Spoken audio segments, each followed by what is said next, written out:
Eccoci rientrati in diretta con Di Sabato Pomeriggio e con l'oroscopo colto di bombe. Da questa settimana abbiamo aggiunto le foto di personaggi noti in lungo e in largo per il mondo. Ti è piaciuto? Dove eravamo arrivati? Eravamo arrivati a Giorgio Armani, al cancro, che abbiamo già detto? Sì, abbiamo già fatto, no, non abbiamo detto la situazione dei cancerini. E diciamola. Sì, appunto, che è buona perché Venere è in Scorpione, quindi fa un bellissimo aspetto. Anzi, se si fermasse per un po' lì, però purtroppo cammina e vabbè. Poi i pianeti in Toro sono favorevoli, Giove anche se è sempre retrogrado purtroppo. Ma comunque forse l'aspetto più bello è proprio questa Venere nello Scorpione, che aiuta proprio nello stato di benessere e dei sentimenti. Poi andiamo al Leone. Andiamo al Leone. Io ho scelto un cantautore che è scomparso nel 2006, che molti conoscono ma non tutti, e diciamo, siccome facciamo televisione cerchiamo di dare anche qualche nozione in più che non guasta. Andiamo con la foto numero 5 del Leone, vediamola un po'. Lui è Bruno Lauzi, che io ho adorato sempre, io adoro tuttora. Bruno Lauzi sì, mi piaceva, certo, proprio è Genova che è bella, è Genova che io... Fucina di grandi cantautori. La scuola però, genovese, piena che poi si conoscevano tutti, collaboravano. Ti senti solo con la tua libertà, come mi piace, sì. Come mi piace. Quella ritornerai? Ritornerà. Sì, infatti, no, beh, come no, certo, è bellissima. E poi comunque Genova... Leone, lui ha anche questo aspetto leonino. La testa, i capelli, esatto. Perché questo è un dato tipico del segno, che hanno sempre questa criniera piuttosto bella, proprio come il leone. Beati loro. Difatti no, la cosa che io ripeto sempre, guardate che certi dati, certi simboli sono molto elementari, l'animale, la figura mitologica, quello che è, non lo so, c'è il cancro, il granchio, no? E poi la spiegazione della caratteristica diventa poi anche un sottolineare la personalità, l'indole, il carattere, la struttura fisica, c'è l'analisi della somatica, quindi anche per esempio appunto io ho osservato... Lui è molto forte. Questo fatto dei capelli, sì, che è una cosa tipica degli uomini e delle donne del Leone. Che dice il Leone? Il Leone sta ben messo dai pianeti in Sagittario che lo aiutano, ma sta mal messo dai pianeti in Scorpione e in Toro che invece lo danneggiano e quindi così non lo fanno sentire amato. Lo mettono un po' in sordina, lo mettono un po' così, perché specialmente Venere, sai, Venere è quella che è più la maestra dei sentimenti, dello stato d'animo, la maestra del benessere, era quella appunto che studiavano di più gli antichi. Ecco, quindi devono aspettare appena, ma tra poco Venere passerà in Sagittario e tutto migliorerà. Ecco. Andiamo con la Vergine. Sì, la Vergine che... Aspetta che mettiamo la fotografia, vediamo. Mi hai detto non la conosco e io qui... sì, la cantante. Anastasia. Sì, che non la conosco e continuo a non conoscerla. È nata a Chicago, ma io ti ho detto che dalla settimana prossima mi sì. devi portare personaggi storici che io non conosco perché voglio imparare. Facciamo nata ieri. Sì, mettiamo Luigi XIV, che era della Vergine pure lui. Esatto, se poi parliamo di Luigi XIV che è più facile. Comunque invece mi sono preparato un appunto interessante sulla cantante della Vergine, perché io mi ricordo anche che Sofia Loren... Su Anastasia. Sì, su una cosa molto bella del segno. Per esempio, appunto, ti stavo dicendo che anche Sofia Loren è della Vergine. E effettivamente, secondo la tradizione, il segno della Vergine è un segno freddo, è un segno non artistico, è un segno che... per le cose pratiche, è un segno da ufficio, è un segno per le cose un po' quotidiane, un po' limitate, non è un segno che vola, diciamo così. Però a quest'uopo, ecco, mi ricordo il mio professore di accademia, Gianni Innova, che era bravissimo, che era un genio, e siccome io ero un ribelle, una peste, che facevo scarabocchi, facevo di tutto, lui mi disse, guarda, ricordati una cosa, che arte in greco si dice tekne, e cioè che è la tecnica che poi ti permette di raggiungere questi livelli. Stavo dicendo, il successo non si improvvisa, il successo si costruisce, puoi avere anche la botta, come si suol dire, però poi devi costruire. Questa cosa me la ricorderò a vita naturalmente, però appunto pensando, a parte che Sofia Loren è comunque evidentemente era proprio brava di suo, però se tu vedi i primi film, insomma, poi quando è stata diretta, non a caso gli hanno dato pure l'Oscar, c'è qui l'esperto, bisogna stare attenti a quello che diciamo. Che... De Sica, la Ciociara. Capirai, effettivamente se lo meritava tutto l'Oscar, ma poi ho visto nei film che ha fatto dopo, ben diretta dai registi bravi, era... Ma l'abbiamo detto il segno che mi sono distratta? La Vergine. L'abbiamo detto? No, possiamo... no, non l'abbiamo detto. Stiamo parlando dei personaggi e di questa cosa della grande capacità della Vergine, come dei segni di terra, anche tu, di essere studiosi, di applicarsi, di essere ferrei nella voglia di fare. Invece ai comuni mortali diciamo l'oroscopo. Ecco, ai comuni mortali gli diciamo che hanno Saturno contro, specialmente i nati nei primi 3 giorni, e quindi non se la prendessero tanto, come va. Andiamo poi, con la B. Perdonami. Poi diciamogli qualcosa di buono, sì. Che c'è Venere che fa un aspetto positivo e c'è anche Giove che fa un aspetto positivo, quindi magari questi succede che... Il matrimonio salta, poi però trovano un compagno nuovo, una compagna nuova pieno di soldi, quindi va bene così. Ottimo, andiamo con la bilancia. Ho messo Leonora Duse per questa settimana, vediamo la settimana prossima che mi porti. Eccola qui, regina del cinema muto, è stata compagna di un personaggio che vedremo più avanti. Sì, Leonora Duse, che possiamo dire combinata alla bilancia, che vabbè. No, diciamo solo il segno perché il tempo scorre, dobbiamo dire solo il segno, scusa. Leonora Duse era della bilancia, abbiamo capito questo, punto. Sì. Certo aveva un senso del bello, ecco. Certo. La bilancia sta in una fase così, insomma, di neutra, niente di particolare, è uscita Venere, è appoggiata dal Sagittario e quindi va bene. Passiamo allo Scorpione. Scorpione! Hai ragione. Hai ragione. Sai, poi per me è una prova di... Cioè, esatto, è una stare prova. vicino a te e superare un esame terribile. Qui ci vuole giusto il guru Ari Simran poi che mi fa un trattamento, perché con te...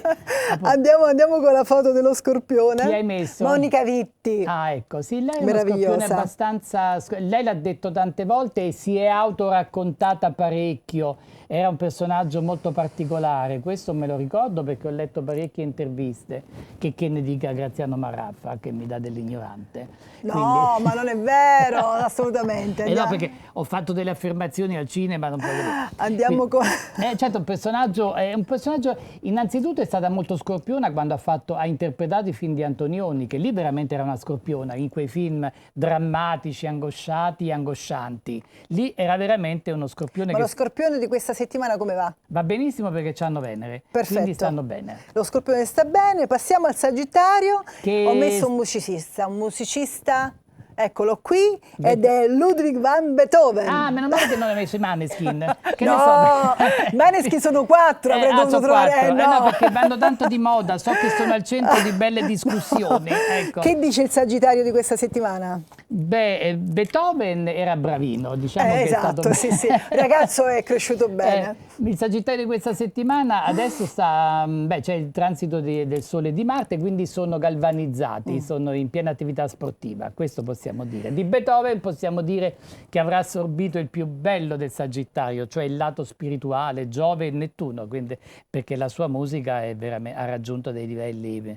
secondo tutta l'umanità, tant'è che hanno messo il suo brano come nostro inno europeo. Andiamo con il Capricorno. Il Capricorno sta in affari, la Guarda prima che decade. ti ho messo.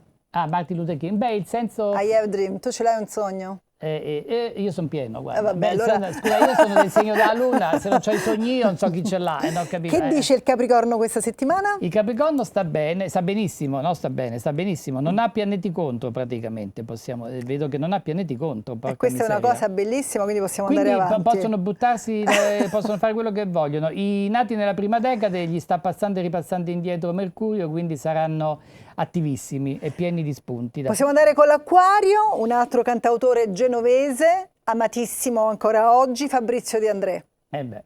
Effettivamente. Beh, lui è proprio un acquario, lui è proprio un ribelle, proprio una sociale, uno che ha fatto tutto contro il sistema, è uno che si è dichiarato contro subito e subito ha fatto l'obiettore di coscienza. Proprio, ecco, lui in questo ha corrisposto perfettamente al segno zodiacale. Cosa dice l'Acquario questa settimana? Dunque, dice che stanno in attesa perché Venere non è positiva e Giove nemmeno, quindi... Però i pianeti in Sagittario lo sostengono. L'Acquario tra poco starà molto meglio quando Giove passerà nei Gemelli. E adesso facciamo un ricongiungimento familiare tra un pesce e una bilancia. Abbiamo Gabriele D'Annunzio, dei pesci. Beh, sono a caso così, pure qua. Sì, sì, sì. Beh, Poi proprio hai sono pescato nella da palo in roulette. frasca. Nella roulette e nella roulotte. Gardone di Riviera, quel posto meraviglioso. Sì, quello è tipico dei Quanto mi pesci. piace Il lì. vittoriano, quello è proprio tipico da pesce, questo ambiente pieno di cianfrusaglie, vasi, vasetti, Chiamiamoli vasettine. cianfrusaglie. Chi Beh, io per dice... esempio, io sono cancro, sono sempre un segno d'acqua, quindi amo i ricordi e quindi a casa mia ci sono 500 teiere e 200 tazzine. E difatti tutti, ma dove li metti i vestiti? Dentro le teiere, Mi non sembra me ne frega giusto. niente. I pesci questa settimana? I pesci questa settimana adesso hanno la luna, lunedì arriva la luna, quindi c'è qualche novità, c'è qualche colpo di scena, c'è qualche notizia al femminile. E poi sta transitando Saturno, quindi nati all'inizio del segno, se si sentono un po' fiacchetti, sappiano che è l'effetto di Saturno. Questo. Ho finito? Massimo, Non lo so. ti ringrazio, grazie mille, Voglio fare grazie per questo oroscopo. un'assicurazione sulla vita vista la tua vicinanza. Perché... Mi raccomando, per la settimana prossima voglio personaggi che non conosco perché voglio imparare, mi raccomando. Ok, porto l'elenco del telefono. L'elenco del telefono. E adesso passiamo alla rubrica Pittori a confronto con Mauro Russo e la sua ospite.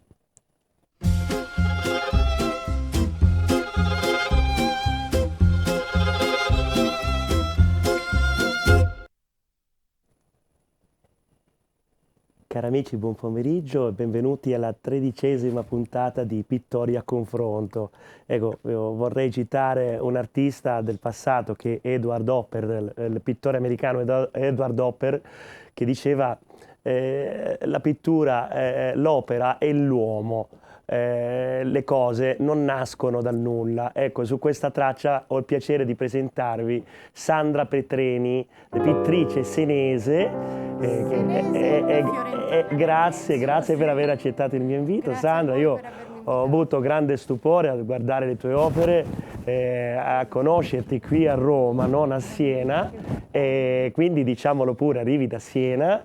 Nella patria del cavallo, diciamo, perché tu sei una pittrice di cavalli e non solo, quindi avrai tante cose da raccontare non solo su questo animale, ma anche sulle cose che hai cercato in questo animale come pretesti, no? Che possono partire dai tuoi studi che tu hai fatto in Toscana. Tu hai studiato all'Accademia di Firenze e quindi mi sento di dire con stupore, con felicità che oggi abbiamo in studio una pittrice che ha guardato all'ordine della pittura sia per mestiere che per tecnica che per sentire, no, di figurazione. Quindi non vedo l'ora di sentirti parlare in questo senso. Allora, io prima di arrivare a questo stile che ho adesso ho attraversato dei periodi ben diversi, cioè ho attraversato l'astratto, il materico, fino a ritornare poi ai miei studi accademici e alla pittura figurativa che in qualche modo ho cercato di fare mia con una mia tecnica, che in realtà non è studiata ma viene proprio istintivamente fuori mentre decido di dipingere. Non preparo tanto prima le idee, vado un po' di getto, poi piano piano si organizzano durante l'esecuzione dei miei dipinti. Ed è da circa 5 anni che io ho iniziato a dipingere quasi esclusivamente cavalli, perché un episodio della mia vita mi ha portato a dover imprimere sulla tela il dolore della perdita del mio primo cavallo e è stata una sorta di terapia per me dipingere il suo sguardo, come ci siamo salutati, e da lì ho capito che potevo aiutare tante persone a fare la stessa cosa, cioè a trasmettere il loro amore per il loro animale sulla tela, dipingendo i loro sentimenti attraverso le mie mani. E questo sto cercando di fare ancora adesso. Per me il cavallo è un espediente per esprimere tanti sentimenti che ho dentro. In questo caso, per esempio, si intitola La grande bellezza, perché trovo che questo esemplare di cavallo sia bellissimo e ho bisogno che in questo mondo si divulghi un po' di bellezza, un po' di tranquillità, di pace, anche se l'arte dovrebbe spesso denunciare insomma, tutti i difetti della nostra società. Io trovo che possa avere anche un modo per trasmettere invece un po' di bellezza e di armonia.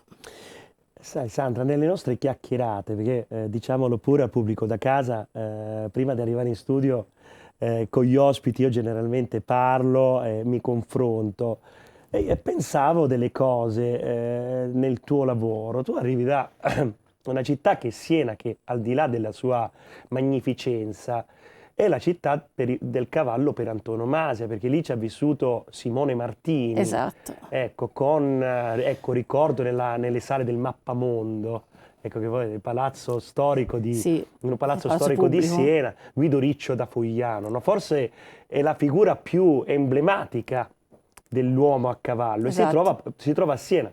Ecco, io mi chiedevo, non può essere un fatto casuale che si parli di cavalli d'autore Ah o no, di a Siena cavalli no, senesi, assolutamente. ecco, in quella zona lì, perché io penso a quelle dolci colline che voi avete, cosa sarebbero se non fossero abitate da questo animale e dai pittori che l'hanno raccontati, perché Giorgio De Chirico ci ha fatto la metafisica Certo. rappresentando il cavallo. Paolo Uccello ci ha fatto degli schemi che hanno suggerito non solo i rinascimentali dal 400 in poi, ma ha trovato degli schemi di gestione dello spazio, intendo, che ha offerto alla contemporaneità modi di rappresentazione. Quindi siamo qui per storicizzare non soltanto l'animale, ma il modus operandi che l'artista ha di approcciare nei confronti dell'animale con quasi una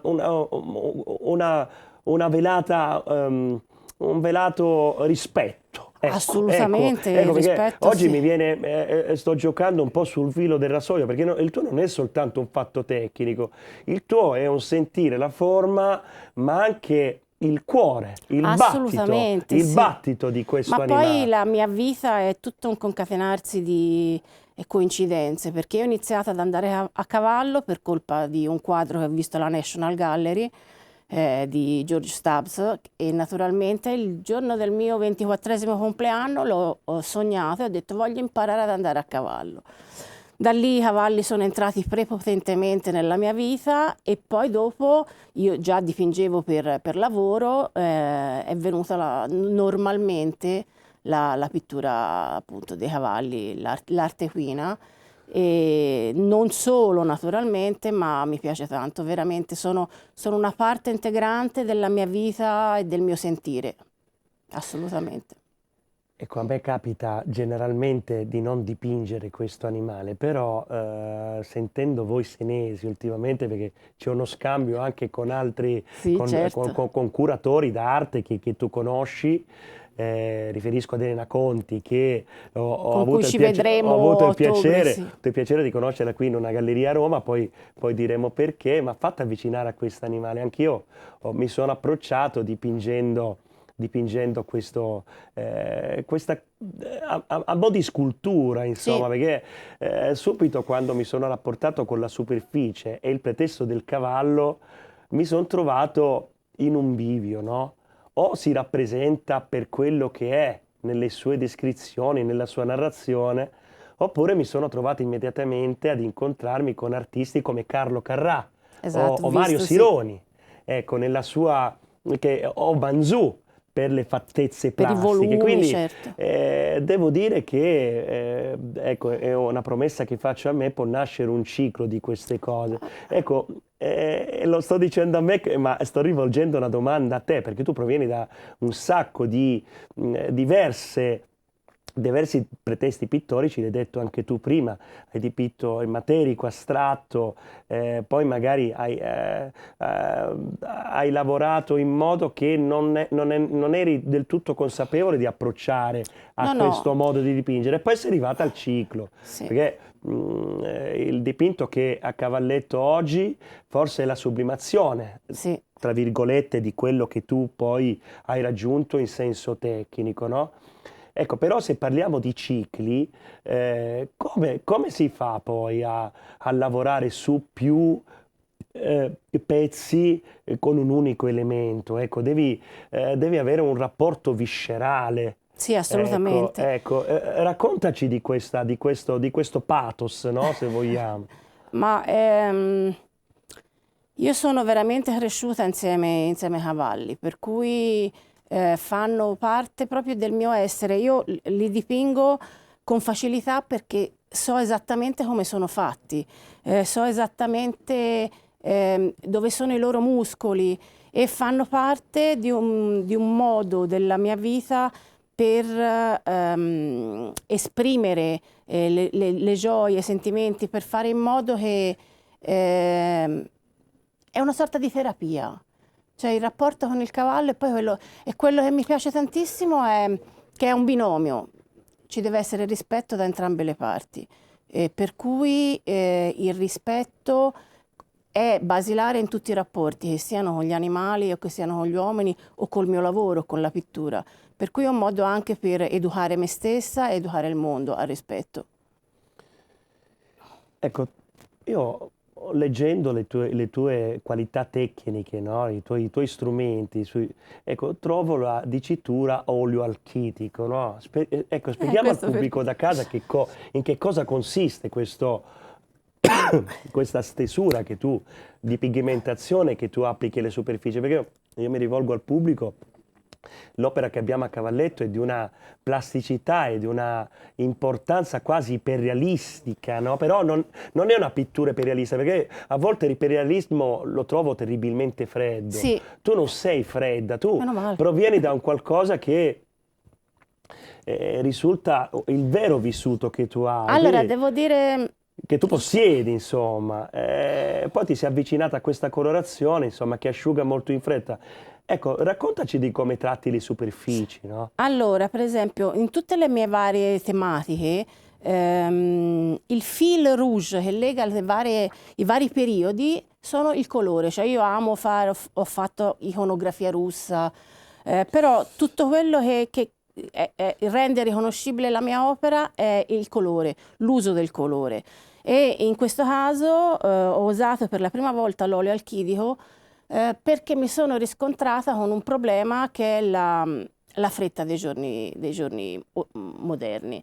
Nel senso che, come ben saprai, per fare un vero quadro, un vero dipinto a olio ci vuole un anno minimo, perché comunque la vernicetta deve essere data dopo 6 mesi che è finito il quadro, per cui i miei committenti non avevano la pazienza di aspettare così tanto. Ho dovuto trovare un modo per far asciugare prima i colori e cercando, documentandomi e studiando ho scoperto questo nuovo ritrovato dell'epoca moderna che è appunto il colore a olio alchidico, che è un colore a olio a tutti gli effetti, ma che è mischiato appunto con questo medium alchidico che rende l'asciugatura estremamente veloce, nei 3 giorni, per cui non si usano più acrilici, si usa solo quello.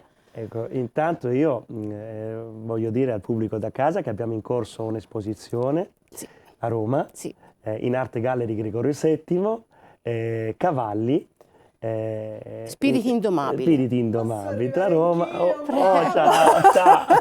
Ha detto vediamo se questa volta si ricorda, e ti sei ricordato, però oramai io ero già pronta con il mio piedino era già qui. E che cosa dove stavi invitando i nostri telespettatori? Stavo invitando in Arte Gallery Gregorio VII, ci dovrebbe essere anche una locanda, eccola, dove io e Sandra e altri artisti siamo i partecipanti di questa esposizione che è iniziata l'altra settimana e si protrae ancora, e quindi ci promettiamo di fare altre cose per il futuro a Siena, mi dicono. Ti aspetto a Siena, io e Elena ti aspettiamo a Cavalli d'autore a ottobre e vedrai a esporre al Santa Maria della Scala. Ecco, sono stato invitato, quindi lo posso dire pubblicamente. Ma tu non hai anche una cosa il 20?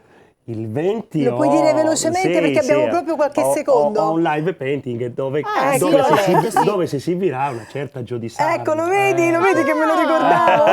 Diamo velocemente l'indirizzo, dov'è? Via Gregorio VII, Arte Gallery Gregorio VII 274. Alla fine della nostra live painting di Mauro Russo. Allora, Mauro Russo la settimana prossima non sarà con noi. La puntata del 23 non sarà con noi, nemmeno quella del 30, e noi, mannaggia, ti devo mettere nella stanza della tortura, però dal 6 gennaio tornerà con noi, dopo le vacanze, perché lui è calabrese, va in Calabria a mangiare anduia, capito? Grazie per essere stati con noi, grazie mille, Mauro, noi ci vediamo subito dopo la pubblicità, grazie, Gio, grazie, a dopo. Buonasera.